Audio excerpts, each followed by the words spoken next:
Thank you. Okay, what I thought I'd do today is spend the first 10 minutes talking about the aspect of what change does in your brain and other people's brains. And then after some questions, the second 10 minutes we can talk about, well, what does that mean for you? What do you do about it in a workplace? And a lot of these things are also in a personal situation. And then we can have some more time. So I'll zip through them and give us time for actually discussing the situation. Okay.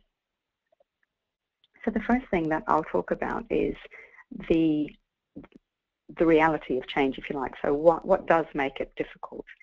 The main things that make it difficult on a psychological and neural sense is that, yes, we know that change will occur, but it's what you call a complex problem. We don't know the outcome. So one of the issues is around the fact that there can be a number of different things that happen. And so you've got things called unknown unknowns, which undoubtedly some of you have heard about. And when that happens, what your brain says is, well, I haven't got all of the information that I need, so I need to go and find it in other places. And because it needs to then work hard, you get natural anxiety, which is positive and negative, which we'll discuss. So it's difficult to be able to change that anxiety into a positive and make it an opportunity, which is what we've often heard about. Change can be an opportunity. You need to see it that way. And that's because of a couple of reasons. One of them is that we are what you call cognitive sloths. So the brain likes to, the same as everything else, just keep going, twiddling along, doing what it wants to do.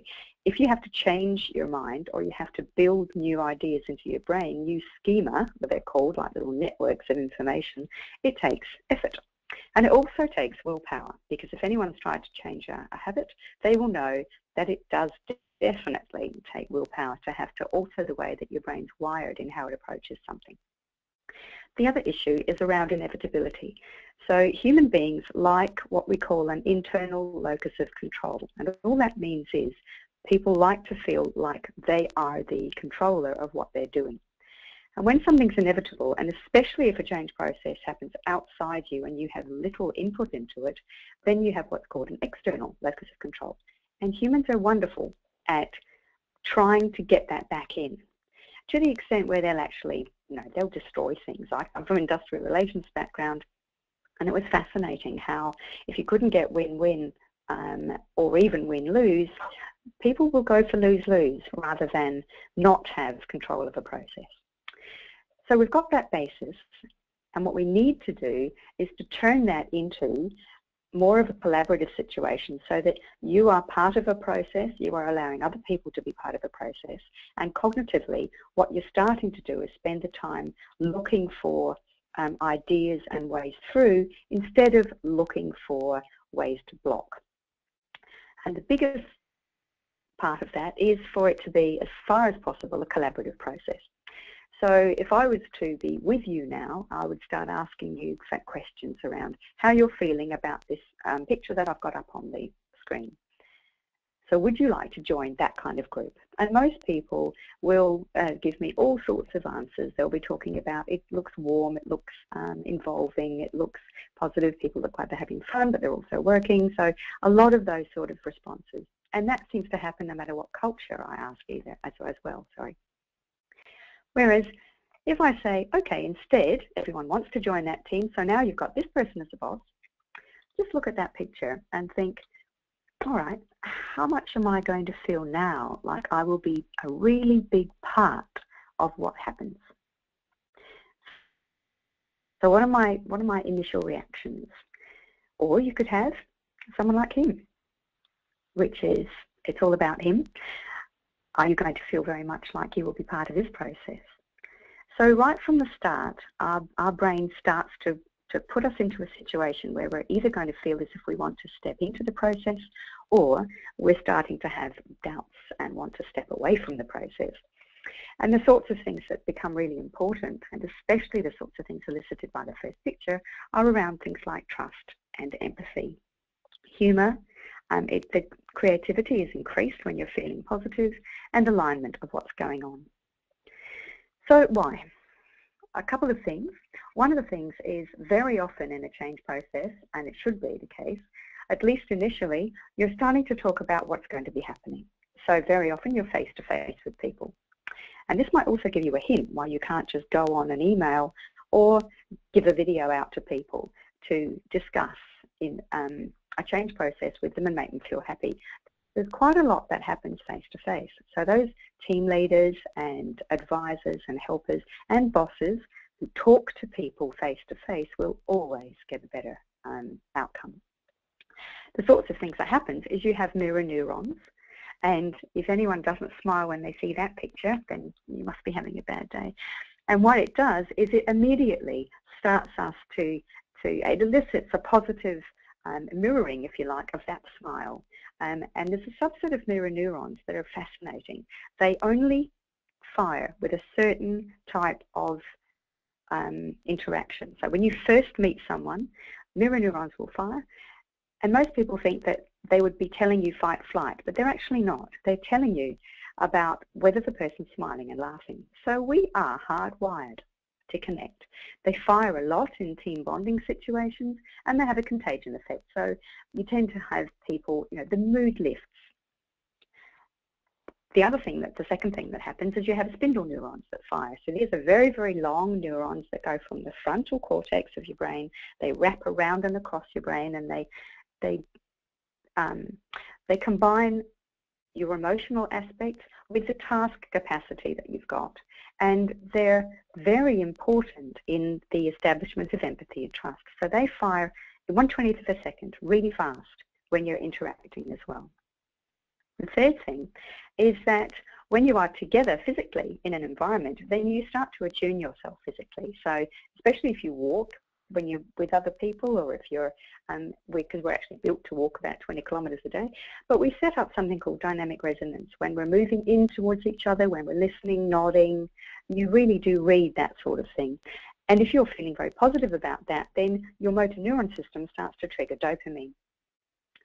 So it affects your change capacity in quite a definite way. The sorts of changes are if people are flooded by dopamine, oxytocin, if they start to feel trust, it increases their capability for new ideas. It lowers the resistance to go, nope, I don't want to step into that. You can actually absorb more information because there are chemicals running around in your brain which build new neurons. So you can capture more information. You can be more nimble with the responses because you have a lot of sort of loose neuronal connections, so information flow can be fast. And you can also be quite creative and innovative because you step into that space of making suggestions, and you're not as fearful that people will shut you down. It can even go into something like neurogenesis, which is building brand new brain if you're comfortable enough, because your immune system fires and off you go with various neurotransmitters that build brand new maps in your head of the sorts of things that you're talking about if you are positively engaged and you trust the process. And that's because the parasympathetic nervous system gets aroused. And so you get a new mental map, and you can have shared maps across numbers of people that are discussing these change processes, as long as they trust the process. Not that they think it's easy, but they trust they'll be part of it. So you get new circuits, because these it's the only brain thing I'll show you. These little arms that you can see, if I can use these little things are firing, and if one doesn't fire, then a little cup will go off and find another one. Someone said to me, it's like cats trying to find heat in a fire. That's true. So that's what your brain does. So I've gone through a bit quickly so that you can ask questions, and I'll try and answer them. That's great. Thanks, Fiona. That's really good. So you've covered, quite a few things there. So the first question is about how you were saying face-to-face is best kind of thing. But what do you do when you can't actually engage face-to-face with all your team? So is it better to inform them via email as soon as you've got some information, or should you really wait until you've got all the staff in an office with you? Right, good question. As much as possible, you interface face-to-face. So I know I keep saying that, but what it means is you do make the time whenever you can to try and get out of the office and gather people together. You also try and hang around in doorways with a cup of coffee.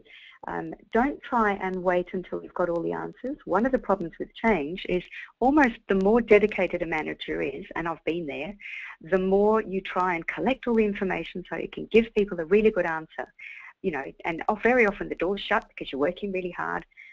And all that happens is people out there are thinking, what on earth's going on? So you're better to give consistent information. Think of how you would like to be communicated with. So as close as possible to direct communication. So if it cannot be face-to-face, can it be telephone? Can it be something which is going to give at least part of the direct communication? If not, the kind of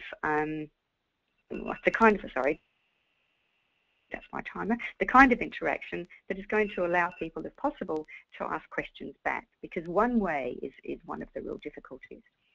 But what I've found is if I've made it a really important thing to do, and I've had groups all over the country when I've tried to do change processes, then once you get your head around the fact that at least initially and for certain periods of time, not all the time, but initially you have to see people face to face, then you'll try and find more ways around it. That's right. That's great, Fiona. So even I, who love online collaboration, always say that it's better to meet face-to-face initially, because that's how you build the trust and rapport, and then you continue the engagement electronically if you can't keep meeting face-to-face. Yes. So a few more questions have come in. So does the creation of new connections work with people with Alzheimer's to improve their brain function, asks Jackie. Right, yes, you can do that. You can build new brain, neurogenesis, at any age. So I work with, I'm on a think tank for aging, and one of the things that keeps us going, well, three. So I always do three things. One of them is movement, because motor neuron system, empathy, and dopamine does trigger new things. It also puts something called BDNF in your brain, which is a fertilizer, so it allows you to keep building new brain. The second thing is do new things. So people that like just do crosswords, that's not what I mean. You do brand new things. Try and work out new things, because that means the brain loves novelty. We have something called novelty detectors, and it's challenging it to rewire. And the third thing is social interaction, which again brings in that empathy. Empathy is really important because the hippocampus has emotion, but also memory, and it's a really critical thing. So something like dance is actually fantastic. If you get older people that are dancing, they're moving, they're interacting socially, they have the aesthetics of the music, and also they are learning new steps, and it really helps. They're building new brain even when they're old. Great. A couple of people have asked about webinars or video conferencing. How does that work on the scale of things where you can still see the face, but you're not having the physical contact? A quick response to that? Yep, we're doing work. I'm doing some work right now with this, and probably next year with Mac. There are various neurons that don't turn on when you have a flat screen. Again, if you've already got that person's map in your head, basically, if you know them and you've met them before, then that piece will turn on. It's not that simple, but it's almost that simple when you see them. But if it's brand new, then you're not going to have the same impact. So that definitely brings up things like interviews over the phone or on flat screen, like trying to have virtual creative groups, because there's certain types of novelty that don't happen in your brain, novel pattern breaking, unless you engage empathy. So it becomes quite tricky as to when you use the flat screen and when you don't. And we're doing work right now on that, and going into even things like robotics, cyborgs. So it's getting really interesting. That's good. So does that mean that where you're wanting to promote change in groups, it's better to use a field day as such? Again, it's better to get people in a group. Even if you have to get larger groups and sort of talk to all of them and then get them to be talking to each other, they're still in that physical environment where the kinds of things like the physical interaction and the actually looking at your face are happening. Same with novel thought. When you want a creative group, I work in creativity in Europe, and one of the things we do tend to always do is when we have to do brand new patterning, then that's it. You get people together, and then they can go off and do task stuff. You can use screens really well, but it's much more for task and organizational and linear processes than the kind of abstractive processes, which is brand new creative ideas and those sorts of things. Gotcha. Thank you. Now, there's just a couple of questions about the types of neurons you were talking about before. So with the mirror neurons, can you clarify what stimulates them, both positive and negative stimuli, please? Yes. So a mirror neuron, the mirror neurons were found in about the 80s. They had a chimp all wired up, learning how to drink out of a cup. And what they noticed when they didn't put the machine off was the instructor then picked their cup of tea up and had a sip, and exactly the same neurons went off in the chimp. And it wasn't just picking the cup up, tipping the cup. It was also the feel of the tea on his tongue, those sorts of things. So he was empathizing. He was mirroring the actual aesthetic pleasure as well as the task of picking up a cup. So mirror neurons fire when you are looking at someone else's face. So there's quite a lot to do with actual eye gaze. If we are at all anxious, I also work in the area, I'm starting to look at the need for face-to-face interaction in nursing, so care. And one of the things that's really interesting is if you have someone who's anxious, what we do when we look at the other person is, without you thinking about it, you are aligning one of your eyes with one of their eyes until one of each eye clicks and you align your right hemisphere. What you then do is you start to synchronize the right hemisphere of your brains, and if you trust the other person, if you're feeling anxious, then that synchronization starts to lower your sympathetic nervous system reaction, and it starts to calm you, and it starts to change the way that the amygdala is firing. Fascinating. We do have a lot more questions, but I suspect you might cover some of those in your next section. So why don't you move to your next one, please, Fiona? Okay, I shall pop my timer on so that I know what I'm doing, and go. Okay, so how can you change proof, basically?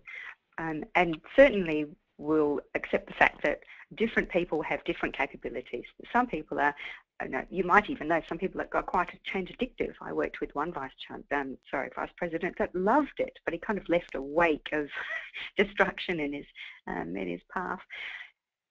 So what we just talked about in neurogenesis means that if you've got a bunch of people who are now going down that journey with you, and they are accepting the fact that there is going to be a change, but they feel safe in the fact that they'll be part of it, then that increases resilience. Because if you've got this new map almost in your head of what this might look like, then you can think of it as a safety net. So you've actually got a difference in your brain happening. But just remember that it has to be when we're trusted, and it has to be in a positive state. It doesn't mean that you can stand and talk to people and say, this is going to be easy. What it means is this is still worth doing, and we'll get through this, and we'll do this together. So I love that saying. One of the things to think about then is what makes you let go of one trapeze and trust the other ones coming your way. So change and anxiety is very much about energy. So the positive energy can give creativity, and the negative, and that's around what we've talked about, the trust, the mutual respect and commitment. And then the negative one becomes fear. That's very much what that turns into. And usually it's when people don't feel that they're trusted, that they're going to be part of the mutual respect situation, and that they are committed to the fact that there does need to be a change. Quite a lot of anxiety is around the fact that people don't even agree that change is necessary. So they're not seeing the same issues that the people that have made the decisions are seeing. I'll cover that in a minute. So if you've got that sort of clear, consistent value, then you will trust much more that you're going to get that other trapeze. And interestingly, when we test groups, if you've got the agreement on why are we doing this, how do we treat each other through this change process, then you get much more high trust. You get a stronger collective identity about helping each other through it, because we all go through it at different paces. You get a higher contribution because people will kind of step into the process and say, okay, I'm actually going to commit myself to the fact this has to happen. And actually I'll go back. One of the things that's really important to think about is when I looked at about 25 years of working with organisations, and what made some organisations very adaptive was around the capacity of the leader. And I will talk about it a bit later, but the two things that I found important in the large number of organisations might sound very simple, but they're really important. One of them was that the leader had an extremely clear, concise vision of what the organisation was there to do. And the other one was that there was a very tight, clear set of values that people would treat each other by, so would use. So that's why that values is actually so important, because then what you're saying is, well, this is where we're going, and this is how we're going to treat each other when we get there. And it allows people to be much more creative about, if that's the what, then how we get there, people can be much more creative about. And that's why they can contribute more. So what is that true contribution? Excuse me, the true engagement. The sorts of things that are important then for people to be part of this process, and I'm working with the government at the moment on co-management with sort of communities, and it's exactly the same, is people need to feel respected as part of this. There has to be real delegation, and we'll talk about each of these, a clear mandate and boundaries. We can't just say, okay, well, you do it, or be part of it. It has to be clear. And empowerment. So what's respect?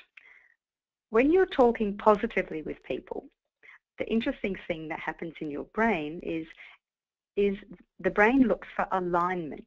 If I feel positive about someone else, I start to look for what is the same with us, what's aligning with our concepts of what we're wanting to do, because it likes to match things that resonate. Whereas, and it likes, the other thing that happens is we start to think more long-term about the outcomes. So we start to think, okay, we want this to work, and we don't just want it to work for 5 minutes. We actually want it to work long-term, and that's because of quite a technical change in the way that empathy creates the motor neuron system turning on to go into a filter called discernment, which goes into something called consequentialism. So there is a long technical reason why you become more long-term in your thinking with an aligned group that you're resonating with. And again, the potential is for building brand new maps together in what you're going to be doing. So if I was to map a number of people, I can see new schemata building, and it's quite similar in its structure. If you have a lack of respect, so the boss comes along and says, right, this is what we have to do, and here's how it's going to happen, and yeah, I'm listening to you, but they're not, then what happens is the brain starts to look for differences. And it says, okay, well, no, that's not true. We don't have to change because of that. So it starts to pick apart the data for why that person's wrong. It closes down optimism, which is the thing that gives all those wonderful chemicals to do with the immune system. It goes into short-term goal, which is often shutting down the process. It minimises people's contribution because they don't trust it. And the sympathetic nervous system starts to fire, and that's the fight and flight one. That's the one that says, nope, I'm not feeling safe here, so I'm just going to knuckle down and try and do nothing or run. And what you get is this. So you get, in the end, if it's sufficiently discomforting, then people will start to disconnect to it because they're not comfortable. There's something called cognitive dissonance, which means that I don't want to be part of something which I don't feel is aligning with what I'm doing or who I am. So I'm going to try and unalign as much as possible with that. Fascinatingly, once you start to feel anxious in a process, when you ask people to recall afterwards what has happened, they will recall the negatives. The brain does not store the positives when it's in an anxious environment. So you'll only recall what goes wrong. So they'll be saying, this went wrong and that happened. It lowers trust. You get avoidance of exploration of what to do because people don't want to get into the process, and you can get quite a negative contagion. And so it really does get bucketed. It becomes very difficult and resistant. Also, if you've got inconsistent engagement, I just wanted to throw that in quickly, maybe we all know the boss that comes along and says, yeah, it'll be fine, and gets you part of it, and then you don't hear from them, or then the next time it's completely different, or they've done something different anyway. What then happens is it's felt as very much unfairness. Again, it lowers trust, and your sympathetic nervous system fires, and what you get is no neurogenesis. And interestingly, if that individual is part of a group, the whole group lowers its trust in the rest of the group. So it's a very powerful effect, and it's a very negative one, that inconsistency. It's almost better the devil you know. It's better to have someone who you just know is not going to listen than someone who does listen, then stops, then tries, then stops. It's a very destructive process. What's delegation? Make sure people are armed with the facts and resources and allowed to lead. And the reason is because it engages complex thinkers.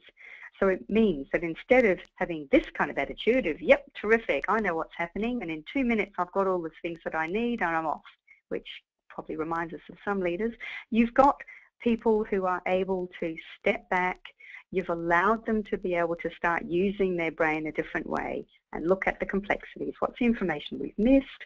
What's called the disconfirming information? And so you pick those people up when you delegate to them. Clear boundaries are really critical. So a mandate and non-negotiables, what that does, it allows you to say, okay, it allows you to say, what are the things that I need to do? So if I was to say to this group for 20 seconds, I just want you to be creative, you'd sit there and think, well, what about? Whereas if I was to say for 20 seconds, think of the most creative way you can boil an egg, immediately you'd start to think of different ways that you're going to do it. So you've got to create in a boundary, because you've got to have something to kind of push against.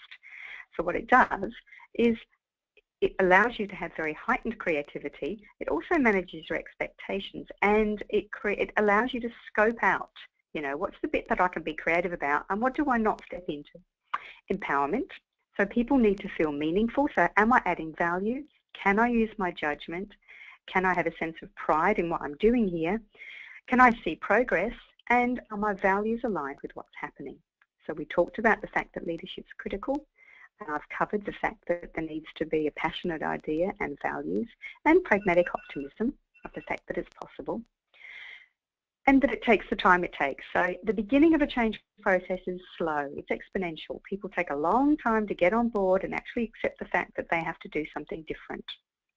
Once they get over the line, they're fast.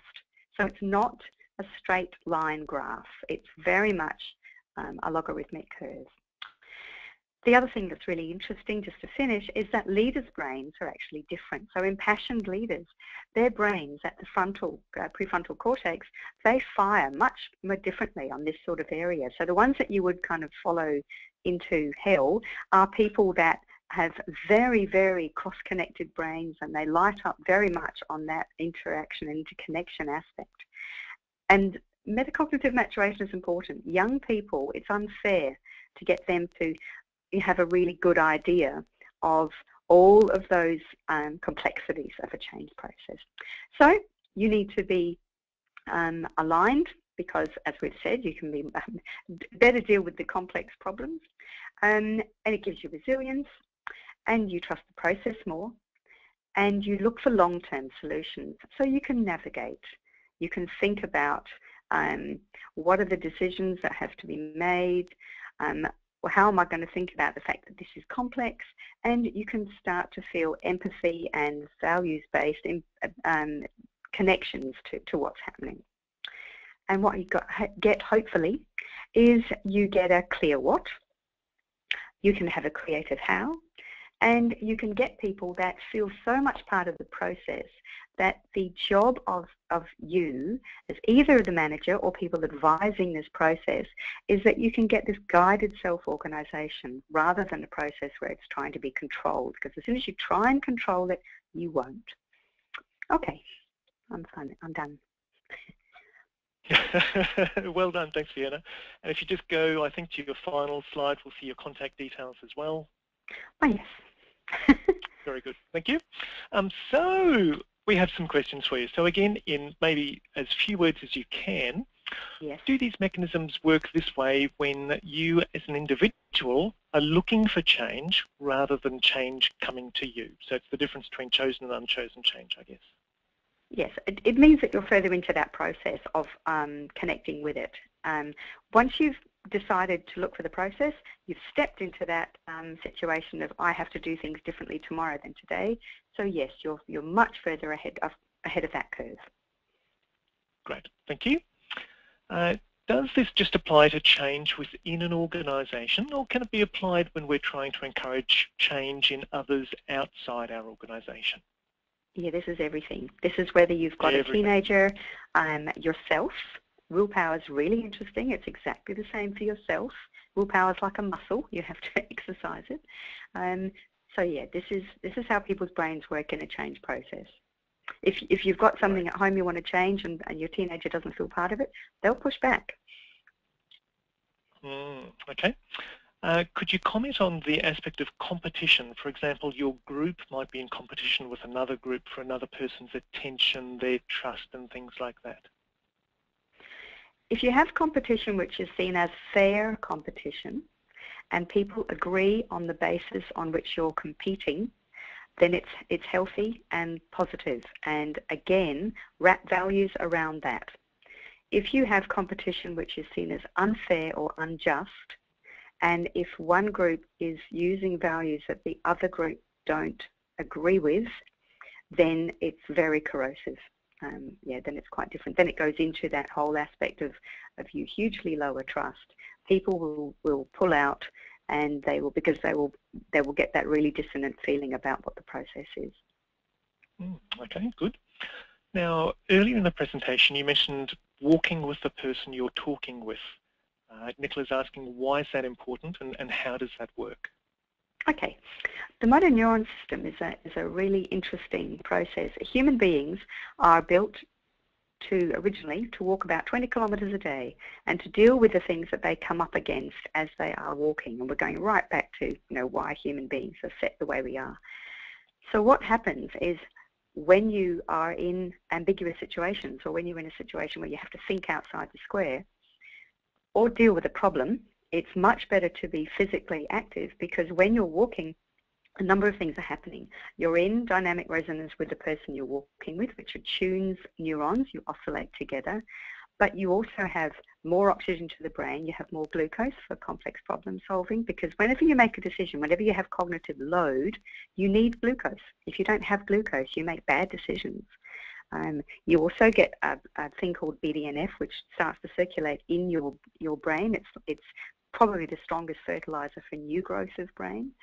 And so you've got not only technical increases in the capability to utilize more of your brain, but you've also got that emotional connectivity happening through oscillation.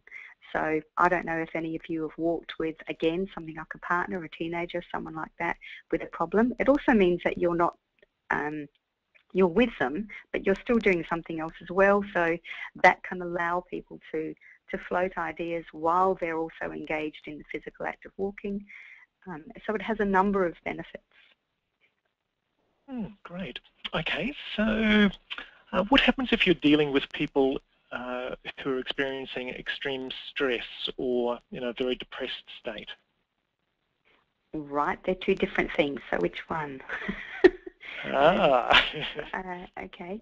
If it's extreme stress, then that's the stuff about if you're highly anxious, it's quite fascinating. What cortisol does, we have cortisol receptors.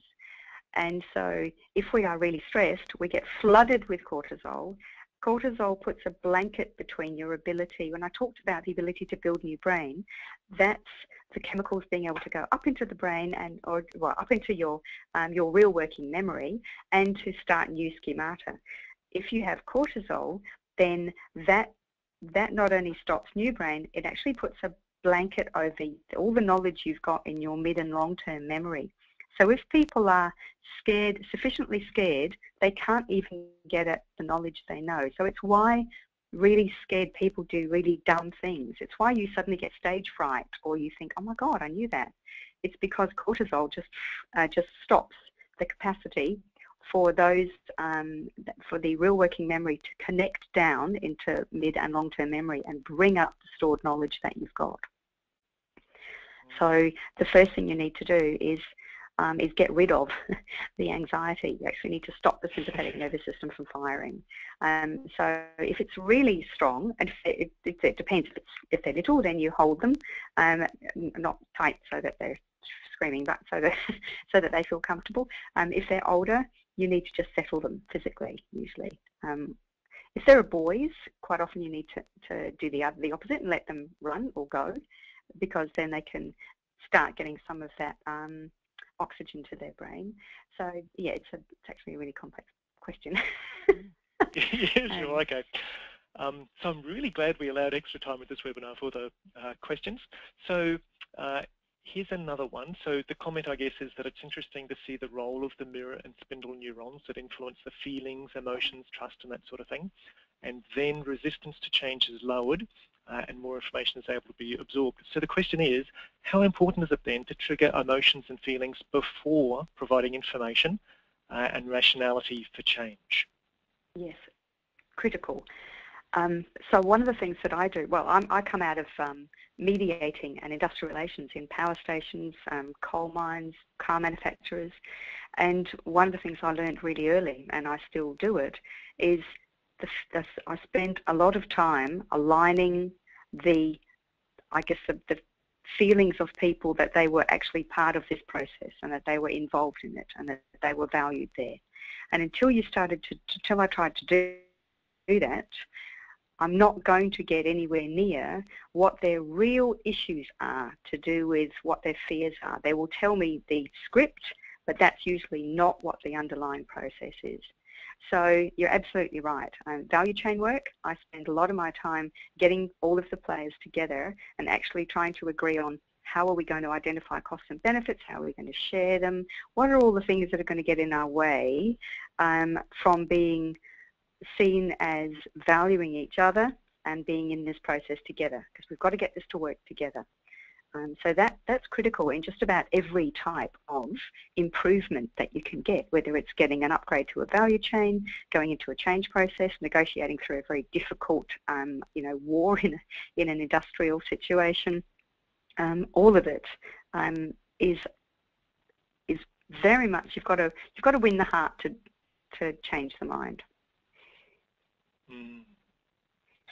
Great. Okay, so we're going to run out of time for questions. So I know, Fiona, you're happy for people to email you afterwards if they do have a burning issue. But I'll just ask one more. So just randomly, randomly selecting one here. So what is the best action when you do encounter resistance and fear in the group that you're working with? Right, it's usually to stop the process and to go back to what is it that's issuing it. If it's from one person, then what I tend to do is try and work with them on their own and then get to the stage of saying, okay, so now what we have to do is you have to be a positive sort of part of this process going forward, and you need to think about whether you can do that. If it's the whole group, what that usually means is what's been identified as the reason for the change is not seen as valid by that group. So you very much have to sort of say, okay, we'll stop the bus and we'll go right back and say, do we need to do this? Fascinatingly, I did that once with a group that wanted to restructure. Because that's hard and they decided this is too difficult, they said, we want to stop. I said, okay, stop. And waited about 2 minutes, which is a long time when you're sitting in front of people. And finally one said, well, we could do this little tiny bit. And another one said, we could do that tiny little bit. And within probably an hour, we were off and running. And it was their process then, not mine. So usually it's, what is it that's reinforcing the fact that they're not getting on board? And very often it is a lack of a shared idea about why we're doing this, why we want to go from one thing to another, and we don't even agree on what the one thing is or the other. So that kind of very basic alignment is very often the thing that needs done. When people don't spend time on that because they want to hammer through and do we'll get this on the ground and get it going, you never will. People will just drag their baggage with them.